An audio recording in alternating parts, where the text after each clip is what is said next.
दर्शन तो बहुत भल लगे आड़ी परिवेश भी बहुत शांत आड़ी आसले मन पूरा शांति हो जाए ठाकुर को दर्शन करें। हाँ मनस्कामना तो मन में रखिकी ठाकुर को गुहारि गले ठाकुर सब शुणती आसती सब निजर मनस्कामना जोड़ा पूरण कर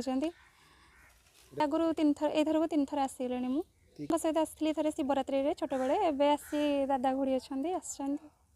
हाँ मु ठाकुर को स्वप्न बेले बेले देखे मझे मझे तो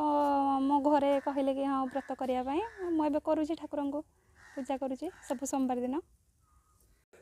आमर ये आज्ञा बहुत वर्ष तलर मंदिर सप्तम अष्टम ख्रीष्टाब्दर मंदिर स्तंभ वंश राजा माने राजा कांचन स्तंभ मंदिर निर्माण आरंभ करते एवं राजा रणस्तंभ से मंदिर निर्माण शेष करते। ये 1400 वर्ष तलर मंदिर बहुत पुरातन मंदिर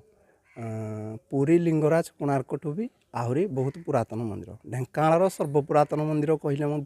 अत्युक्ति हम ना। ये आमर अष्टशंभु मंदिर में 8 जन शंभु अच्छा 8 जनकर ना अलग अलग यथा स्वप्नेश्वर महादेव सिद्धेश्वर पश्चिमेश्वर कपिलेश्वर वैद्यनाथेश्वर लोकनाथेश्वर बाणेश्वर एवं कनिकेश्वर एवं माँ अच्छा कनक दुर्गा। आमर मुख्य पर्व ये शिवरात्रि हुए शिव विवाह एवं कार्तिक पूर्णिमा बोलबम श्रावण मास एवं माँ कनक दुर्गा दशहरा षोडशोपचार पूजा हुए। आमर सेवायत ये आज्ञा 55 जन सेवायत आम अच्छु पाली समस्त भाग हो जी जहाँ पाली जो दिन से दिन से ठाकुर नीतिकांति हम ठाकुर नीतिकांति सका आमर हुए सका मंगल आलती आरंभ हो संध्या पर्यंत जी नीतिकांति जहाँ पाली थी सी आज्ञा करेंगे। आमर ये ठाकुर रंग मझे जी अच्छा कनकेश्वर मसटा 2टा पक्ष से कृष्ण पक्षरे रंगटा पूरा गाढ़ कला रंग हम एवं शुक्ल पक्षरे रंगटा ईषद धला वर्ण आपे आपे से रंगटा परिवर्तन हुए एवं से प्रत्यक्ष देवता जी जहाँ मानसिक करे जो श्रद्धालु दर्शनार्थी आसती मानसिक पूर्ण हुए और आम खंडमंडल ये आराध्य देवता। सरकार को देखो आज्ञा आग ये थिला ओडिशा सरकार अधीन तापर 2004 मसीह भारतीय प्रत्नतत्व विभाग केंद्र सरकार अधीन अच्छी आसवाई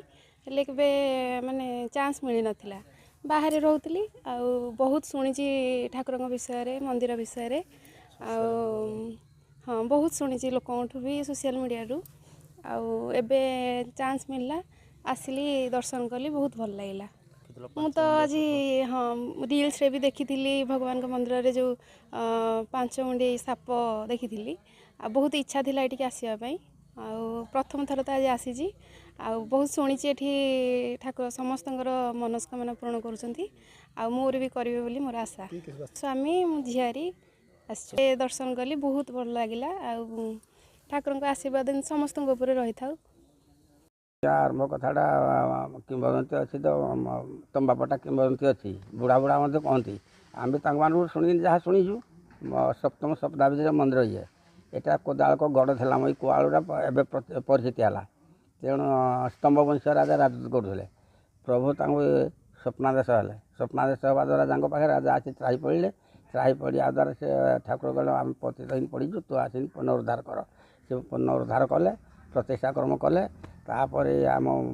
वंशधर सेवासी वंशधर अधिक वंशधर सेवासी आम एकटा थिलु हेतु आम वंशधर तेणु आनिक पूजा कम देले है दिन मनस्कामना पूर्ण बहुत बालक संतान प्राय बहुत लोग पाई आम जाने बहुत लोग आगुरी तो आम कहीपर आमर जिते दिन आम 72 मसीह ठाकुर कम कली ना या भर बहुत कौटु कैसे कम लोक मान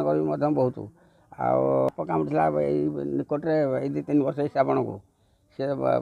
पर्दमा नहीं गले पर्दमा मेडिकल सी रखला कौन इंजेक्शन देला कहला ना एटे पारिबनी तुम मंडापाल जाओ मंडापाल से धरी गले मंडापाल से कहला ना मुझे पारिबनी तुम अनुगुल जाओ अनुगुल लगे मृत घोषणा कले करा द्वारा से आड़ गले घर को आनले स्त्री टोटाल ना गला कहला ना मु अष्टशंभु नहीं मो स्वामी को पड़ेबी एटा आनी पकड़े गोटे राति गोटे दिन तार दिन पुणी ठाकुर जीवदान कर बंचेगी यहाँ 2-3 वर्ष कथा ये पाखे बहुत आशा भरसा कर लोग बहुत आड़ चारिआड़ आसुँच पिपिली लोक आसिक पिपिली कम होटा हाँ आलू आमर ये श्रावण पूर्णिमा लाइन तो दिन बहुत इच्छा था कि ठाकुर को आसिक दर्शन करें किंतु आज प्रभुंर एमती गोटे जिनस अच्छी जे सी प्रभु शिव शंभु अष्टशंभु पाखे ମାନେ ଆଜି ସେ ଆସିକି ତାଙ୍କ ଡୋରି ଲଗେଇଦେଲେ ଏଠିକି ଆସି ମୁଁ ମନସ୍କାମନା କୁହନ୍ତି ଯିଏ ଯାହା କହିଲେ ପୂର୍ଣ୍ଣ କରନ୍ତି ବୋଲି ତ ଆସିଛି ଏଠି ଦର୍ଶନ କରିକି ଯାଉଛି ଆଉ ବହୁତ ମଧ୍ୟ ଇଚ୍ଛା ଥିଲା ଆସିକି ଦେଖିକି ତାଙ୍କ ଦର୍ଶନ କରିଲି ଆଉ ବହୁତ ଥିଲା କି ମୁଁ ଆସିକି ଟିକେ ଦର୍ଶନ କରିଛି କିନ୍ତୁ ଏମିତି ପ୍ରଭୁଙ୍କ ଡୋରି ତ ଆସିବା ସମୟରେ ଯାହା ହଉ ଆସିକି ଏଠି ଟିକେ ଦର୍ଶନ କଲି ତାଙ୍କ ଦର୍ଶନ ତାଙ୍କ କୃପାରୁ ବହୁତ ଇଏ ହେଲା ଏ ମାନେ ଅଷ୍ଟଶମ୍ଭୁ ମନ୍ଦିର ପାଇଁ ମାନେ ବହୁତ ଖ୍ୟାତି ଅଛି ତଥାପି ମୁଁ ଯେତିକି ଆସିକି ଦେଖିଲି ପ୍ରଭୁଙ୍କ ଆଶୀର୍ବାଦ ସବୁ ଠିକ୍ ଅଛି ତାଙ୍କର ବି ଆଶୀର୍ବାଦ ଅଛି ଯେ ଯିଏ ଯାହା ସଂକଳ୍ପ କରନ୍ତି ସବୁ ପ୍ରଭୁ ପୂର୍ଣ୍ଣ କରନ୍ତି।